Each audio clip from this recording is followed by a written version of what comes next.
about influences, and they are wondering who are the important influences on each of you. And then they ask George, they say they have knowledge that you have listed both Lovecraft and Faulkner among your influences. And how do you square the tension between their purple and spare prose? Which one is purple? Yeah. Which one is spare? Faulkner and Lovecraft? Yeah. There's not much spareness there. There's no spareness there. There is no spare there. No. Faulkner's influence on me, while I read his books, I haven't read all of his work by any means, but I read some of it. But the greatest influence that Faulkner has had on me is his Nobel Prize acceptance speech, which if you haven't read it, you can find it online. It's a very moving speech about the kind of writing he was doing and what he thinks fiction should be about.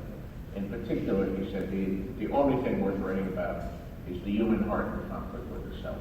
And I've taken that particular phrase as kind of a mantra for my work. And that's where I think all of this stuff about genre is unimportant, because if it is an important work, we are all writing about the human heart in conflict with itself, whether it's on a spaceship or inside a medieval castle in some fantasy land, or whether it's in suburban Chicago in a mainstream novel. It doesn't matter.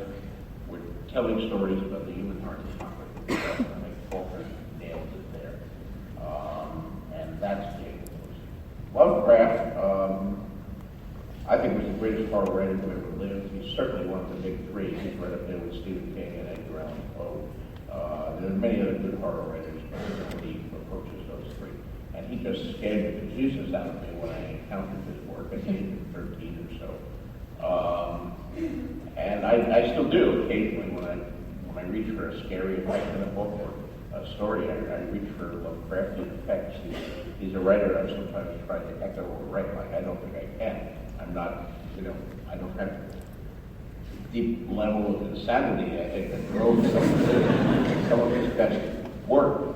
But yes, he did have a huge influence on me, along with the science fiction fantasy writers, Tolkien, Robert Howard on the fantasy side, Fritz Leiber to a certain extent on the science fiction side, Robert Heinlein, Andre Norton, who was another writer that I read, when I was quite young. I think the biggest influences you are the people you read when you're young.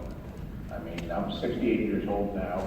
I read many books that are good and I admire them, but they're not going to influence me. I'm not going to find a new writer and go, oh my God, this guy, I've got to try to do what he's doing here. No, the influences are all in your formative years when you're still vulnerable to influences